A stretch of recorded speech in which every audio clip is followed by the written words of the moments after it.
Hi, welcome to this very special interview. Now, this is a bit different to my normal interviews because this is actually an interview with me. Tim, my husband, is going to be interviewing me, and the questions he's got have been given to us by channel members of this lovely YouTube channel, my beautiful channel members that help support me. So I just asked them to come up with some questions that they wanted to know. It could be anything about my personal life, my work, my writing, history, anything. And so here is what they've come up with. So, Tim, you're going to interview me. Okay, now Claire's collated the questions, put them in an order. Some kind of order. So I'm just going to go, there's quite a lot of questions, 2 pages of questions, so this could be a long interview. That's fine. But I'm sure you've got lots of answers to give people. So let's go. And by the way, I haven't prepared anything in advance. I just actually and I haven't read the questions them because I wanted things to come naturally to the top of my head while answering them. So, watching this month's videos, I was entertained by the changes over the years in hairstyles. That's a personal question. And most interesting, the evolution of your tattoos. Ooh. Can you discuss your tattoos? Which was first and what they mean to you? Oh, okay. Oh, well, I can't show you my first tattoo because it's actually by my belly button. I don't think that would be appropriate. But I've got a rose, an English rose. In fact, it's probably the red rose of Lancashire, where I was born, by my belly button. And it's got no meaning at all. I just did it on a kind of whim. I just liked it. So that was my very first one. I think that was in 2007. My second tattoo is on that shoulder and is of Stitch from Lilo and Stitch, my very favourite Disney film. I absolutely love the story, the meaning of the story. It's got Stitch with the hibiscus flower and then the word Ahana. I love the family. Nobody gets left behind. Nobody gets forgotten. I've said that in the wrong order probably. But I just love that film. And we went to Disney, didn't we, back in Good holiday, 2012. 2012, can't remember. A family holiday, a bit of a holiday of a lifetime. We stayed at the Polynesian Resort, which is all decked out in sort of Lilo and Stitch kind of thing. And I had that tattoo done in Orlando while we were away, just as a kind of memento and a reminder, a memento of the holiday and a reminder that family is absolutely everything. So that was number 2. What was number 3? Number 3 was that one. Because I got to hold the Books of Hours, Anne Boleyn's Books of Hours at Hever Castle. And so that was in commemoration of that. Le temps viendra, the time will come, je Anne Boleyn. So that's Anne Boleyn's inscription from her Book of Hours, the one that's on display at Hever Castle. So that's that. And that one? Was that one or my foot next? That one. No, it's my foot next. Oh, okay. My foot. On my foot, I've got a saxophone, because Tim's a saxophone player. And I've got the sort of the opening notes, so it doesn't really work like that, does it? Yeah. It's got the opening notes of Brown Eyed Girl, which Tim and his band perform, and it's my favourite song that they perform. And I am a Brown Eyed Girl, so I've got that. And then my final one, although latest one. Final one is this one, which isn't real. It's a fake of. It was said to be done by Elizabeth Boleyn, needlework for Anne Boleyn's falcon, pecking the pomegranate of Catherine of Aragon, and with the motto that Anne first had, which translates to "let them grumble, it's the way it's going to be." And I had that done because I'd suffered quite a lot of online bullying, harassment, and it's just a reminder to never let them, these keyboard warriors, this particular person, never to let them get me down. And I was just going to carry on because let them grumble is the way it's going to be. I'm going to be out there still doing what I do. So that was that. So, but yeah, it actually wasn't done by Elizabeth Boleyn at all. It is actually a fake, but I don't care because I really like it. So that's that. Sorry, that was a very long answer. That was a long. And yeah, my hair That was does the first change. Question. I get bored. And it's the one thing I can change without really doing anything. And then you think, I don't like it short, and you grow it long. And then you go, typical, really. Yeah. Next question. Why Spain and why did we move? Ooh. I can answer that one if you Go want. on then. We moved in 2006. 2006, yeah. And we looked everywhere. We looked at America, we looked at Canada, we looked at Ireland, we looked at France, and we were sitting on a beach in a lovely warm February, and sitting on a beach, and it was gorgeous. And you suddenly said to me, "Why don't we think of Spain as somewhere to move?" Yeah, because this beach was in Spain. It was in Spain. My brother. We were on moved to holiday. Spain. And that was the February. In April, I came over and looked at some houses. And in August, we actually moved in here. And the first time you saw our lovely 360-odd-year-old house was the moment you walked through the door, which I think is a lot of faith, really. Yes, I'd only seen photos, but I couldn't get time off to come out here and packed have up a look. everything. All the pets were in transit. All of our furniture, all of our belongings were in transit. And you walked through the door and you saw a mouse and you turned around and walked back out again. Well, not only that. And it wasn't very clean. There was an infestation of things in the... So we spent a few days cleaning up the house, and we've been here now 17 years. 18 years. 19 years. Time flies. Not very good at maths. Okay, next question. But why did we move in the first place? Why did we move? Cost of living. And quality of life. Cost of living, quality of life, yeah. Simple. Yeah, you wanted to be... We both wanted to be self-employed, and we couldn't really afford to do that. It was allowed a us bit of to a do rat race in all the of UK this, where we were living. which is worked out very well. Yeah. I wouldn't be here if I hadn't moved to Spain. That's very true.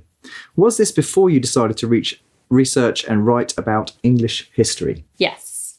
It was. Yes. I didn't start doing the Anne Boleyn files till 2009.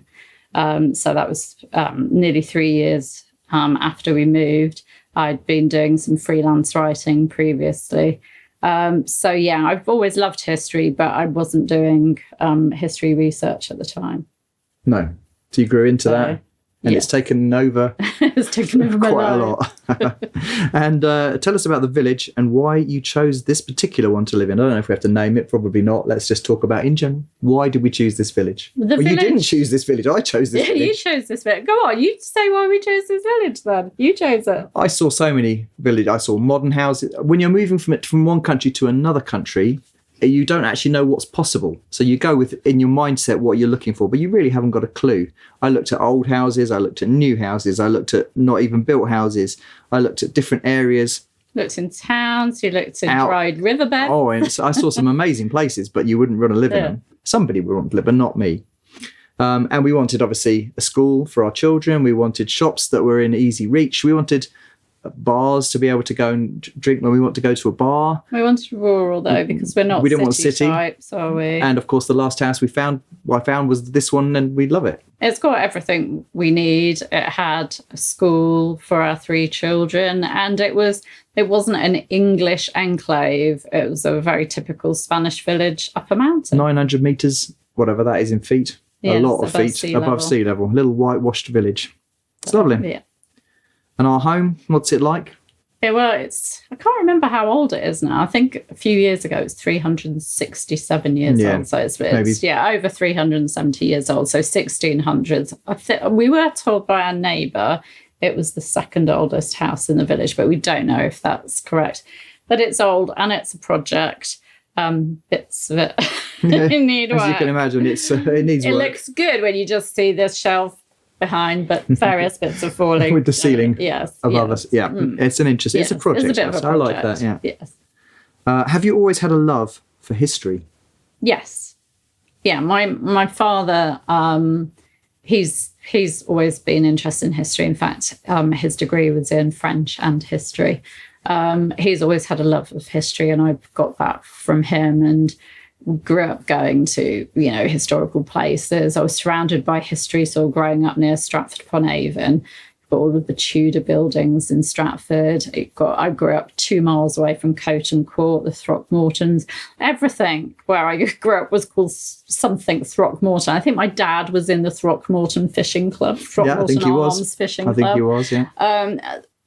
I was surrounded by history, and I've always loved it. And I remember when I was 11, first coming across Henry VIII properly and just being astounded by the fact that this guy could have married 6 times and executed 2 of them.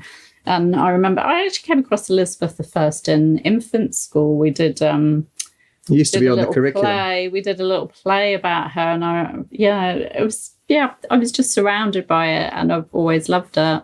Leading on from that, does your family love history? You like I do like Egypt. it. I do. I'm fascinated by Egyptian history. Absolutely. Yeah. But not to the level that you love Tudor history. No, and the children, not really. No. Typical of children, really. If their parents like it, then they probably don't. My other love is literature, and our daughter Verity's got that from me. But yeah, and languages. Our son's our eldest has got that, but our youngest is very much like you, more into sciences. Yeah, computers. Technology. Yeah. So no. What do you do to relax? To relax, I read. I'm a voracious reader with my Kindle. I just read. I like keep fit. That's been a bit tough recently with various health concerns, but I'm sort of getting back to that. I love being out sort of in nature, spending time with friends. Picnics? Yeah, I like going for picnics with family and friends. Walking, love walking. But yeah, I would say reading is That's definitely what you do the most. Favourite things. How did we meet? Can you remember? How did we meet? I can. We met at university. We were in the same hall of residence and we were on the same floor. It was a mixed floor. We were on the same floor of the hall of residence and we met. Well, I knew you because I'd seen you around. I'd seen you with your saxophone on your back or your sports kit when you were going climbing. Knew who you were and we'd sort of spoken in the kitchen and everything. You really annoyed me once by telling me my rice was done. And I knew my rice was done. I was just getting other bits ready. Just being helpful. Just annoying bloke. And then we were sat round the table in the kitchen one time, a load of us, just socialising. Somehow we got on to talking about romance, and I just laughed and said, "Oof, I've never known romance." And I said, "I'll show you romance," and you went, "Yeah, right." Yeah, right. And I did. And then you said you'd take me out. I did, and my friend's chauffeur drove us with a top hat on to a restaurant. It was. Do you remember, if you were in the UK, do you remember the days of Pizza Land? In the Daily Mail newspaper. Okay. I was a student. Buy one pizza, get one for 1 penny. And dessert. Buy one dessert, get one for. Buy wine, get one wine. They were great. Those vouchers. It was romantic. It was.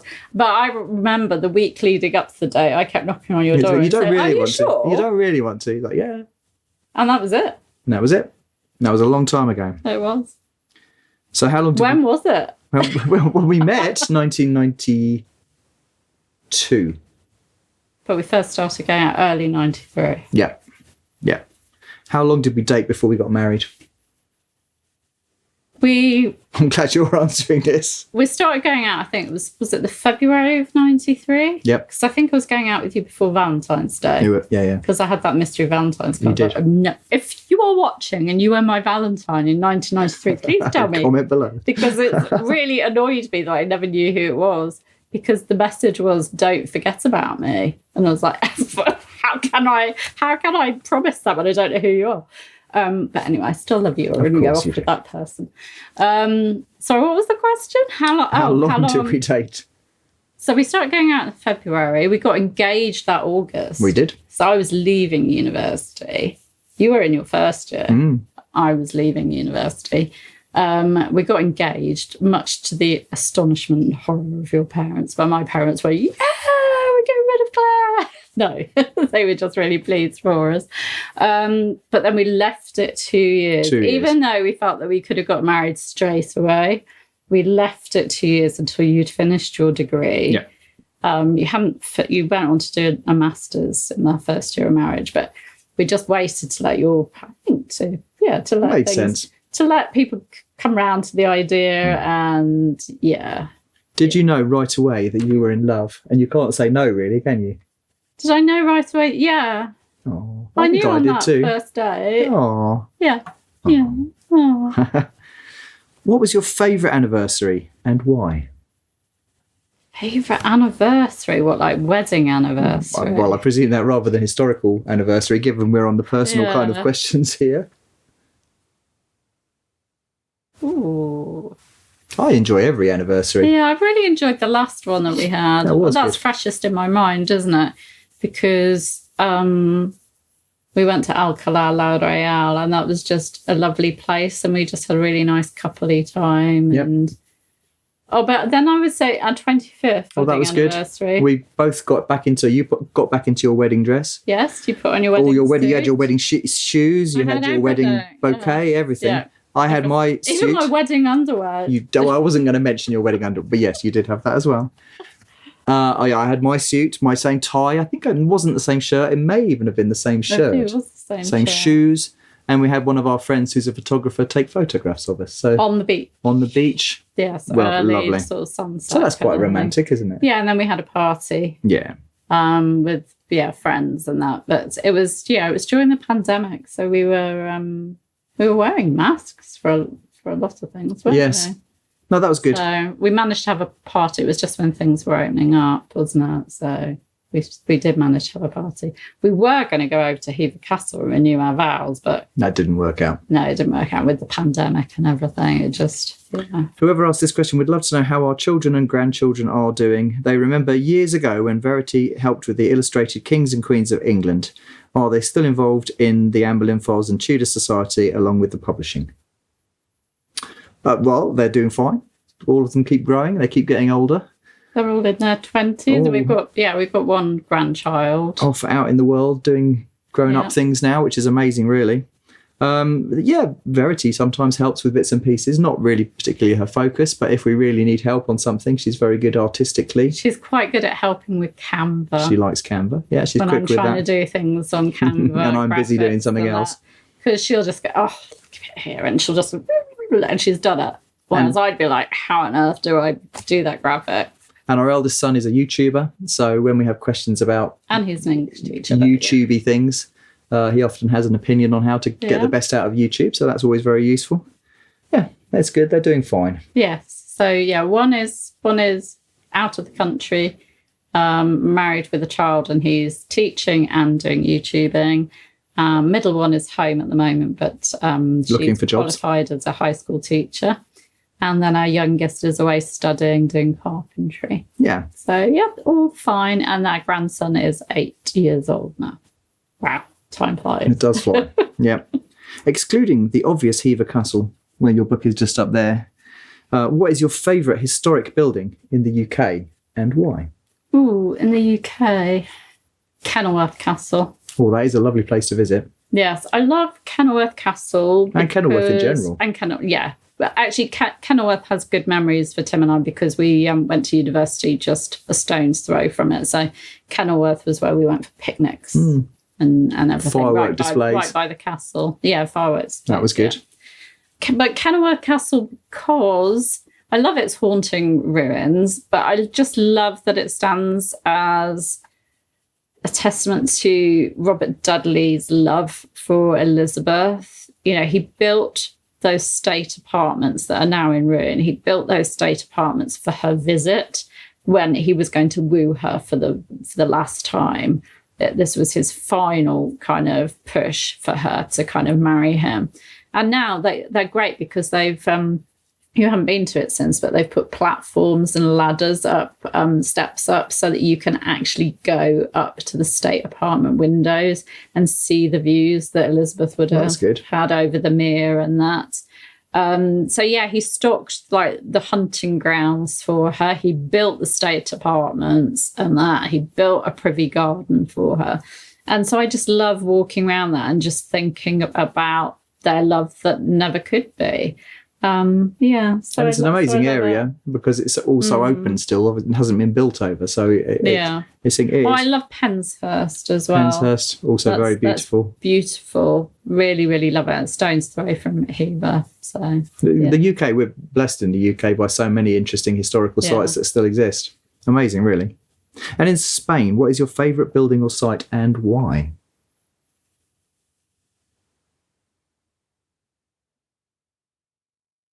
It's a tough question. I love the Alhambra, but I love Granada, full stop. I love the Alhambra. I love going there and imagining Catherine of Aragon in the Nasrid palaces because I just kind of think what a culture shock it must have been to go, because she went from the Alhambra to started her travels there to go to the England to marry Arthur. And what a shock it must have been to leave the Alhambra with its flowing, clean water, its citrus groves, the lovely weather in Spain, and to go to dark, damp England. And, London wasn't great then. And then, her and Arthur ended up in Ludlow, which Ludlow is beautiful. But in those times, drafty, damp castles. Nothing compared to the Alhambra. No, the beauty of the Nasrid, the Moorish architecture and that. So I'd have to say, Granada, I do like, I liked Alcalá when we went. That was interesting too. There. Again, Spain is another one of those countries where there are castles everywhere. From here to 10 minutes down the road and you're in a Moorish castle. It's incredible. It's everywhere. Yes. It's in our village. We have Roman remains in our village because obviously the Romans were big in Spain, and a lot of Moorish things like Moorish mills. Moorish mills. Just 2 or 3 minutes walk away. The terracing of the land around here is Moorish. There's history. So everywhere. If you want to step back 500 years or 2,000 years, it's just outside the door. It is incredible, really. Which is your favourite town or city with its relevance to Tudor history? Ooh, town or city with its Stratford-upon-Avon. It's where I grew up 12 miles from Stratford-upon-Avon, so I was there most weekends. I loved it for what it was then. Used to go with friends. Used to have a church service in the evening on Sunday night, and then with all my church friends, our sort of youth group, we used to go down in the summer. We used to go down to the river. By the Royal Shakespeare by the Royal Shakespeare Theatre, and we used to play sort of football or catch and whatever, and have a picnic. I took it for granted, really, and I used to go to plays at the Royal Shakespeare Theatre as part of my English Lit O-level and A-level. And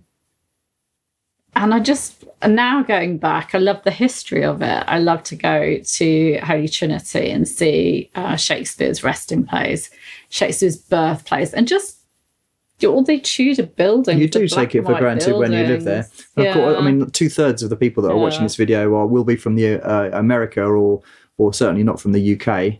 I remember our sister-in-law when she first came over to the UK. She was from Venezuela, and we were living just in a quaint Oxfordshire village with thatched roofs on buildings that were 500. And she couldn't believe that things were that old. You just take it for granted because it's all around you. So it's interesting to see these things through somebody else's eyes, I think. So I would say Stratford. I love Oxford as well. We used to live near Oxford. Oxford, again, you take that for granted when you're living there. You just, all the cloisters, all the colleges, all that. It's just stunning. And it's just there. And then Woodstock. Bristol. I loved Bristol when I went to Bristol recently. Absolutely loved the sort of history. So I think knowing the history definitely brings places that you visit. Again, fantastic place. When we were first married, when our first child was tiny. Yes. Yeah, so many places, but Stratford is my first love. Moving on to work. Okay. Although, can you call history work? I guess you probably can. How did you get started as a historian and an author? Okay, well, I got started by, I've told this story so many times, but it was the dream I had. We'd been watching the Tudors, so the dream was definitely inspired by us watching the Tudors series. And I think we'd probably watch season 2, spoiler, Natalie Dawn resembling, she gets it. It happens. And I had a dream that I was at Anne Boleyn's execution, that I was a member of I was a spectator, a member of the crowd, and that I knew that she was innocent and that I needed to stop what was going on. So I tried to call out, I tried to yell, and I just couldn't. And it's one of those dreams where your mouth, your tongue and your mouth are just so dry you can't get things out. And then you wake up sort of shouting, but you can't, you're mumbling. And I sort of woke you up and... You shook me. I was fast asleep and you said to me, it all came out in a blur. I've just had a dream. I was at Anne Boleyn's execution. I'm going to have a website. It's going to be called the Anne Boleyn Files. I'm going to research and find out everything I can about Anne Boleyn. And I, of course, and rolled over and went to sleep again. Like, no, I'm serious. I'm going to research her story. So I set up a website for you and it took off. And I need to tell people that she was innocent. I need to research her story. I need to. And really, at this point, I kind of thought that nobody was ever going to read what I wrote. And I was just kind of using it as a journal of my research. And then people started gradually finding it. I mean, that first post, of course, is still on the website. Yeah. And it's February 2009. You're still doing the same mission. You're still there researching and finding out as much as you can. And then was it 2012 where our dear friend Linda, who I met through Which is the next question. What inspired you to write your first book? Oh, okay. Our dear friend Linda, who I met through the Anne Boleyn Files, she was one of my first visitors, said to me, have you ever thought about publishing a book? Because you've got so many articles on the Anne Boleyn Files, which, people love. Why don't you collate your most popular articles and make a book of them? Now, I knew that no publisher was going to be interested in a collection of articles that are already out there, free to read on the internet. So we self-published it. I learned all about how to publish a book and publish it. It took not very long to actually learn it all and publish it all. And it was called the Anne Boleyn Collection. But by this time, of course, maybe 100,000 people were coming by the website a month. So that's not a nice platform to be able to launch a new first book from.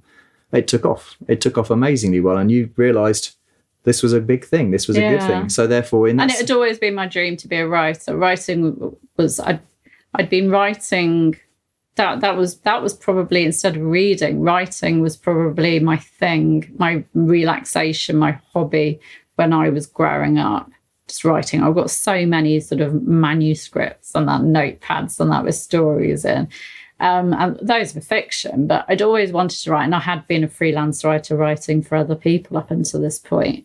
And this just, I was able to write about something I loved, that I was passionate about. And it took off, and I ended up getting contacted by publishers and agents. Well, by this time, you'd realised that writing books was a really good thing to do because you enjoyed doing it, and they went very well. And in that year, you did The Fall of Anne Boleyn. You did, I can't remember. What did I do on the first one of On This Day in Tudor History? I'm not sure. No, that wasn't that year.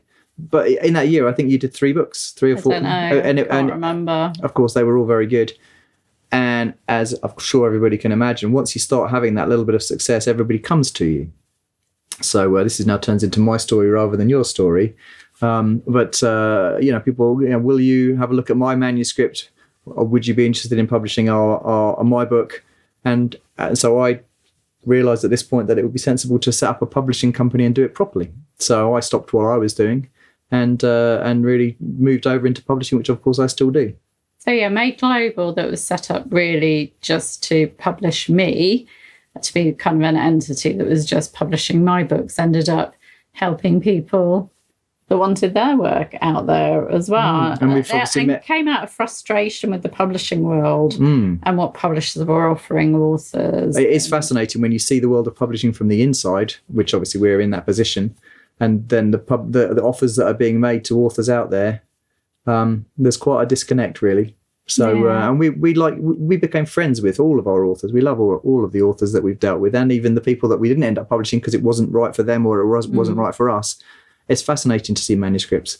It's fascinating to see what takes people have on history. And if we can help those people, then of course we've enjoyed doing that over the years. Yeah. It's been good.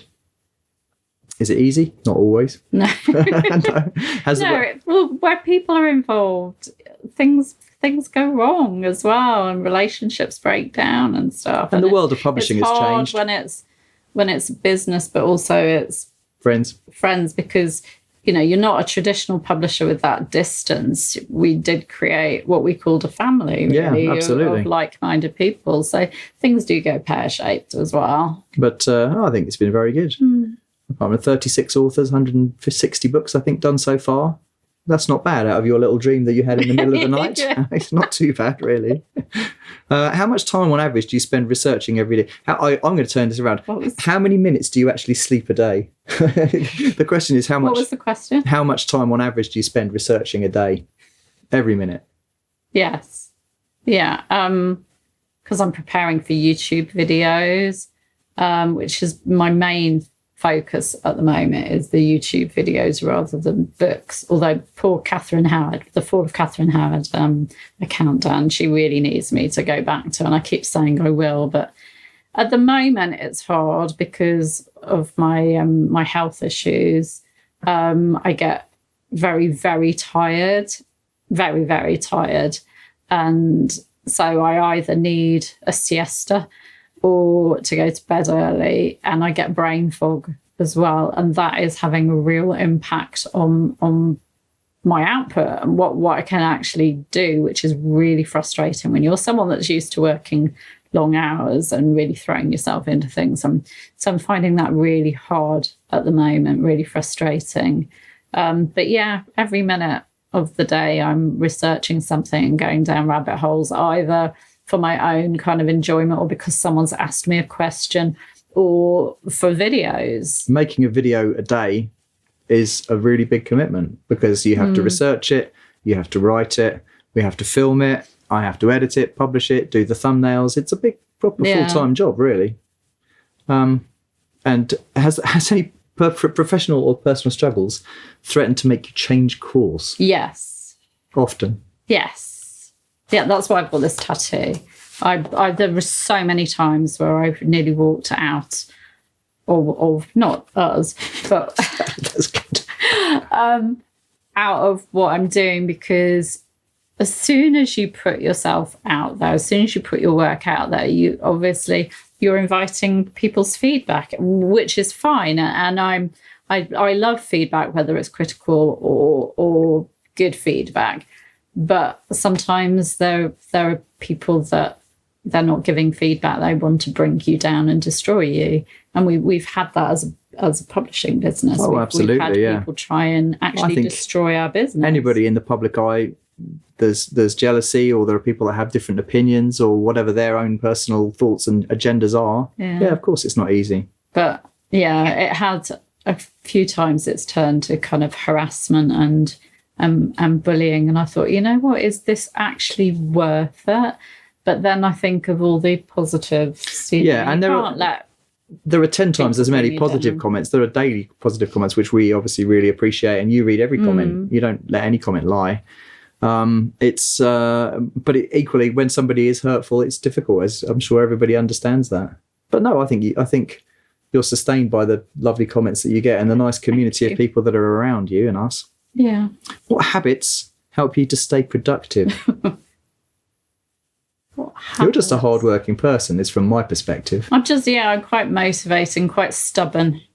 So if I've committed to something, it's not often that I will let people down or have to pull out of something, or, so I'm very committed and driven.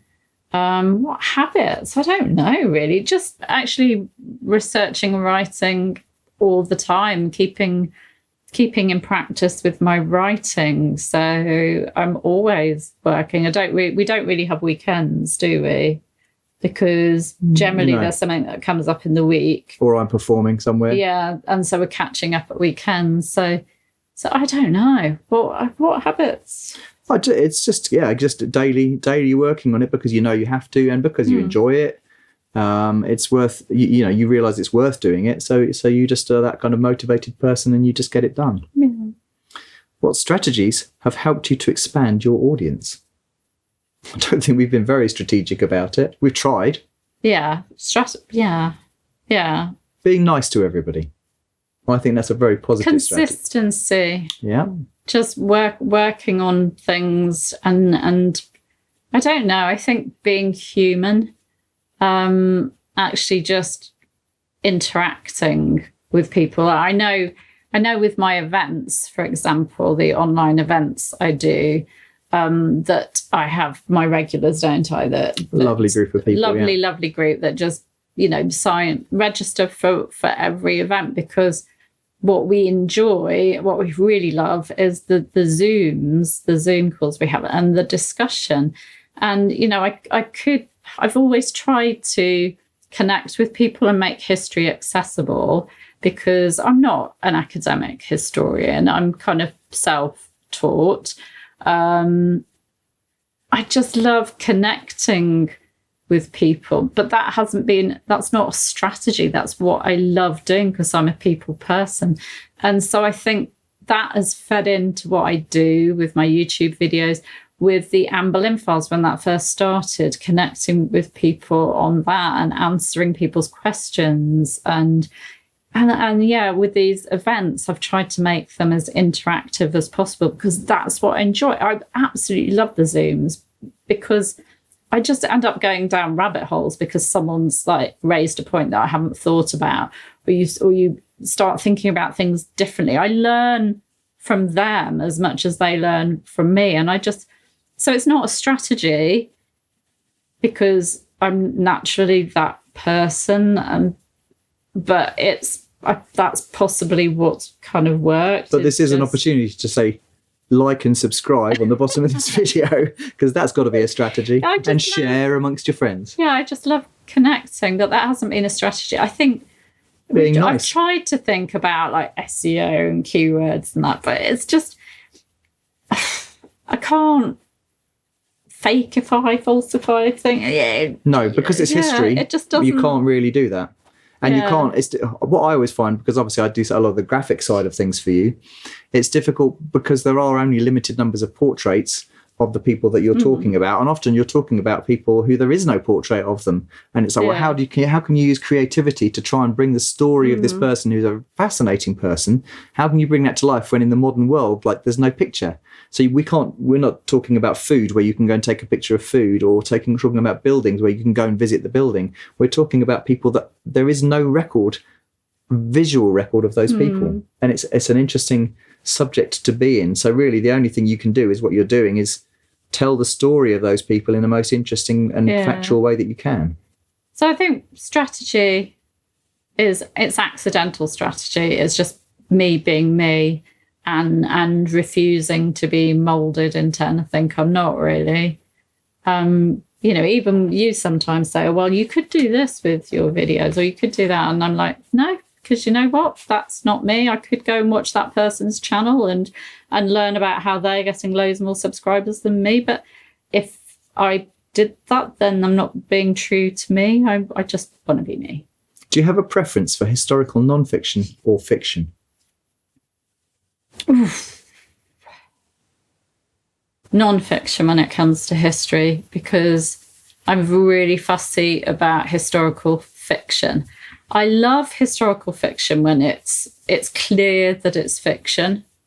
I think sometimes there's too much of a, you know, them trying to they're saying that they're retelling the story, and they're not. You know, they're bringing their own ideas into it, and it leads to confusion and misunderstandings, which I then have to correct with people. And I like to get swept away in the story. I love C.J. Sansom, and I love Tony Mount's works, her Seb Fox, The Medieval Mysteries.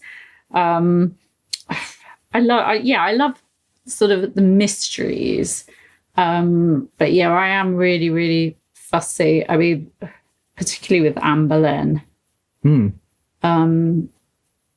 I prefer not to read books that are of fiction on her. I love Natalia's work on her, Natalia Richards. But then that's because Natalia and I have spoken a lot about Anne Boleyn and our thoughts and feelings on her. And I love her work, but I'm just so fussy when it comes to historical fiction that, it has to be fiction rather than retelling stories. Have you tried writing historical fiction and talking about real people? Do you find it helpful or limiting to know the history behind them? Now, my first love is fiction. That's what I used to be writing when I was a child and a teenager. That was my first love when it came to writing, but I've ended up writing non-fiction. I have so many fictional ideas. I have things mapped out for historical fiction. But the thing that stops me in my tracks is this dilemma over, I'd really want to write something that perhaps has some historical characters in it, but that is so far removed from the real history that people know. It's like that series that we watched, was it on Netflix, Lady Jane? Where they could turn into... Yes, there was the story of Lady Jane creatures. Grey. And I've read the book and watched the series. And I love that because it's taking Jane's story and some of the characters from history, but treating it in such a way, like where people can actually, shapeshift, that, and it's a kind of, it's symbolising the whole Reformation and the Catholics versus Protestants. And so it has the kind cleverly of, done. Yeah, it's really clever, but it's so obvious that it's fiction that you don't get any confusion. So yeah, I think I've been held back from writing fiction because of my sort of dilemmas over it. And I think the skill of a good historical writer is that they can bring us, like C.J. Sanson, as you mentioned, can bring a scene to life in so very few words. And you don't have to talk about what colour their kirtle was and how many buttons they did up. And you can go into all those details, which the research is there. And you want to share that research, but that gets in the way of the story. You just want to tell the story. And I find books which... you get too much into the telling rather than you just want the story to happen.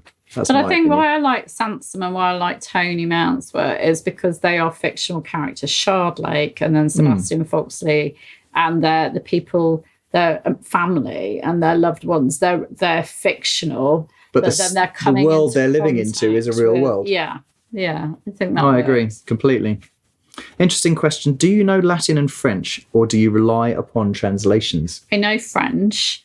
And I know Latin. I did French A level, and you and Verity know Latin. We know Latin. So you and Verity are my first port of call with Latin, and then French. Even though I'm really rusty, I did French A level, which is what you do when you're aged 18 in the UK, and. Although my spoken French is pretty abysmal these days, just because I've replaced it with Spanish, my brain can only take so much. But I can read French pretty well. And my dad was a French teacher, so I've got him to call on as well. So we manage.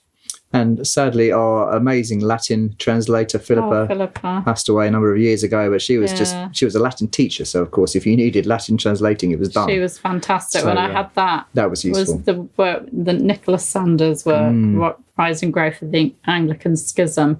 There was just one sentence that people were interpreting one way, and I wanted Philippa to look at it, and she actually got her class. She used it as a class project. She did, yeah. She got her class of A-level students, I think, on the case as well, and got them to really look at it. So of course, a lot of the documents that you're reading are in Latin or in French. So, do you use a specific translation if you need to get through a document? Is there somebody or some books that you think they're good translations? Or is it on a case-by-case basis? British History Online is what I use for looking at a lot of historical sources, and those, Chapuis letters and that have been sort of translated in the past, and so I use those. They've already been translated in the past. I might run something through Google Translate, and then try a few different sort of translations of sort of AI perhaps as well to and then someone I know that, and try and sort of double check things.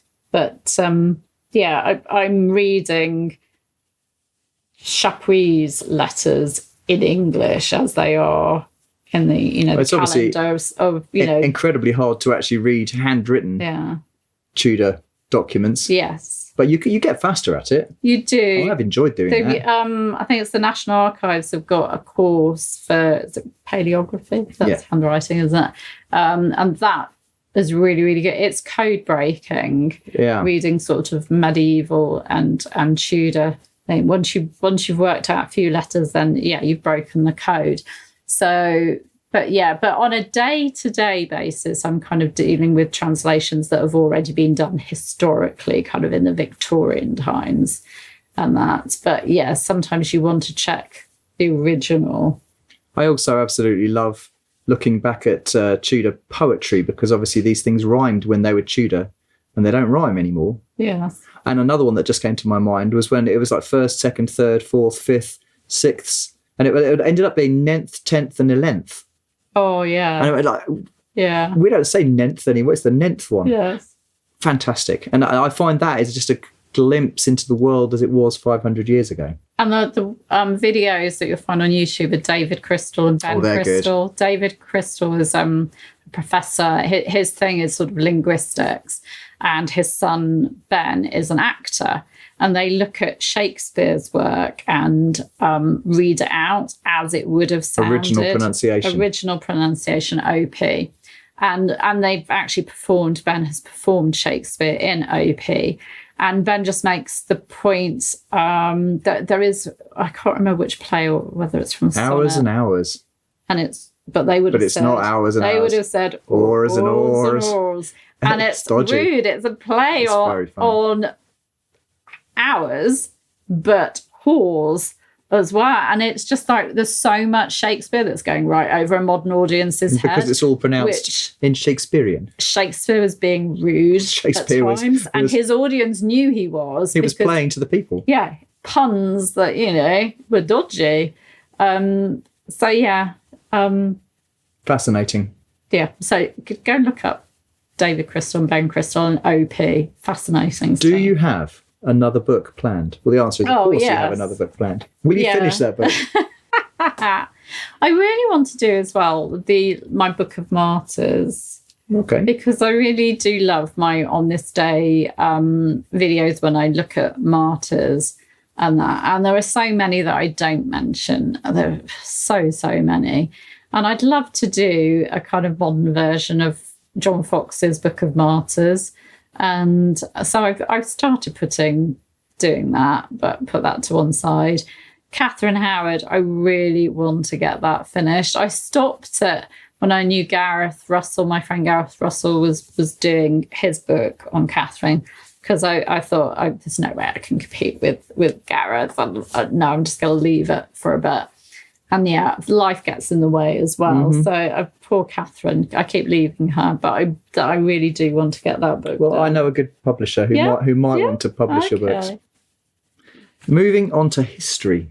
Now, it's been all that time, we haven't even talked about history yet. Well, we kind of have. If you could go back in time, would you like to live at court and potentially alter history? Or would you exist as an undetected modern person and find out the answers to your most enduring questions? So to go back as someone historical, or to go back as a modern person, but incognito. To time travel, kind of. Well, no, none of those. I'd perhaps go back in history and be a peasant and just survive.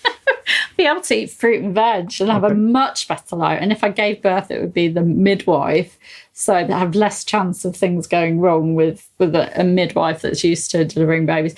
No, okay, if I went back, I'd like to go back, perhaps time travel as a modern person, and try and get some answers to various questions like, Anne Boleyn, when were you born? Yeah, is that the biggest question? That is the biggest question you are answering. Born? She wouldn't know though, would she?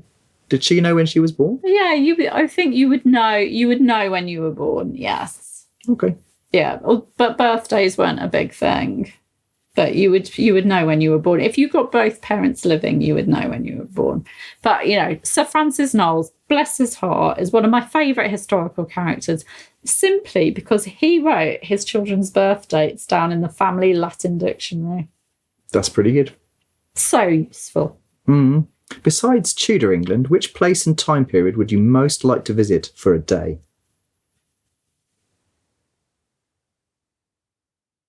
I haven't got a clue. You're so much into Tudor history. I'm really interested in Victorian times, but I don't think I'd want to visit it, really. I think perhaps the Romans, to go and visit a Roman villa, a typical Roman villa with the, the underfloor heating and, all the mod cons. But, when the Romans left England, for example, England went kind of backwards, didn't it? Perhaps to go and just see what a Roman villa was like and how a Roman family, it's a good answer, a posh Roman family lived. Has living in Spain made you more interested in Spanish history from the same period as the Tudors? No. Okay, that's a good answer. No, I'm more interested in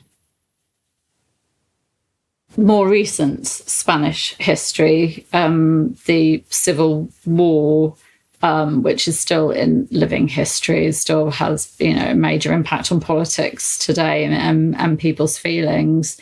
So more modern Spanish history, or like the Moorish sort of times. And we need to go and visit Iberica. Is it called Iberica, north of Seville? Italica, which is a Roman remains. Has a Colosseum, has all kinds of interesting things there. Yeah, and Cartagena has got loads of. Cartagena, it has an amphitheatre, doesn't it? Yeah. So no, funnily, not really interested in 16th century Spain, more modern stuff, or going back centuries. From my perspective, obviously, we said we love the Alhambra, and right in the middle of it is the Charles V Palace. Oh yeah, it's so funny. Which, if it was in isolation, it's beautiful. It's a fascinating building. It has this big round open area inside, and it's a wonderful building. But it's slap bang right in the middle of bits that they've demolished. Well, he demolished of the Alhambra, of the Nasrid palaces. And the comparison is interesting. And they built the monastery, which is now the Parador Hotel. Yeah. They built the monastery as well. On top of these beautiful palaces. Yeah, tore down Nasrid architecture, which is stunning. And I'm sorry, but Charles V's building, his palace, here's that doggy, looks like a complete eyesore. It does compared to it. On its own, beautiful. Renaissance, beautiful. But I'm sorry, but in the middle of the Alhambra, it just looks terrible. And going to Cordoba as well and visiting the Mezquita, which is now a Christian cathedral. It's interesting. It's just we understand why they did it. You wish places were just left, but you can see why Christians wanted to turn something that was Muslim. It's much the same, I think, when we go to Hampton Court Palace. In that there's the old Great Hall that Henry VIII and Anne Boleyn obviously enjoyed, and then joined onto that is the William of Orange bit, which in itself, it's fascinating. It's beautiful. Beautiful, but you just kind of think, oh no. Thank whoever it is that he didn't manage to finish his plan and actually left all these Tudor bits in place. So interesting. So it's just, centuries old things being ruined. But you can answer in Spain, obviously, like Ferdinand and Isabel, when they took Granada in 1492, they wanted to put their Christian stamp on it. They'd got rid of the Moors, who they saw as evil heretics, and wanted to put their stamp on things. And then Charles V wanted to put his stamp on things, and that's how history goes. But so much beauty is lost by it. Yes. It's difficult. History is history, isn't it? I suppose that's what makes it interesting. Right, what one question is there that no one ever asks about the Tudors?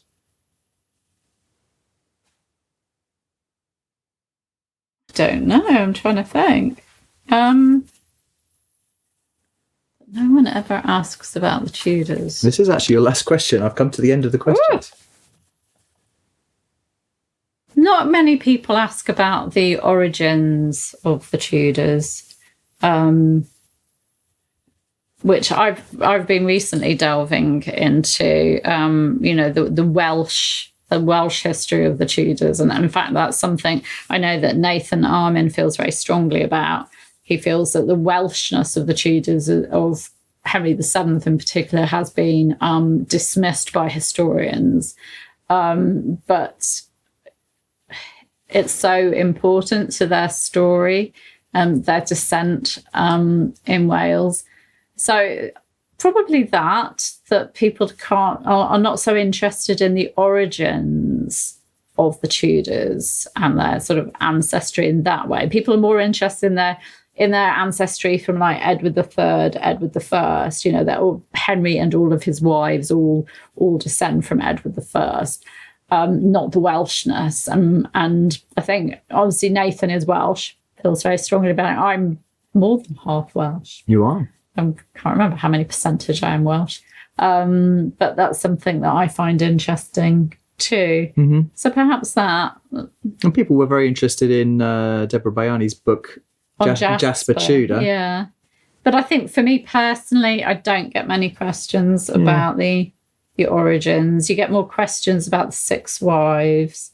And you spend a lot of your time talking about lesser people that nobody's heard of. Yes. But thankfully, there are still records of these people. Yes. Yeah, good questions. Thank you for the questions. We really enjoyed that. Oh, I'm now going to go away and think, I wish I'd said that. And why didn't I say that? Yeah, because, that was interesting questions. Thank you, channel members, for that grilling. So like I said earlier, like, subscribe. Oh, yes, please do. Thanks so much for subscribing to Watch Claire's videos. Oh, and do consider becoming a channel member. Well. We've just finished the monthly magazine. Yes, yeah, it's going on the being shared with my Privy Council later today. And you can be part of the Privy Council too. Yeah, for lots of Tudor history goodies. So thank you. This has been a joy. Thank you. I'll see you soon. Bye-bye. Bye-bye.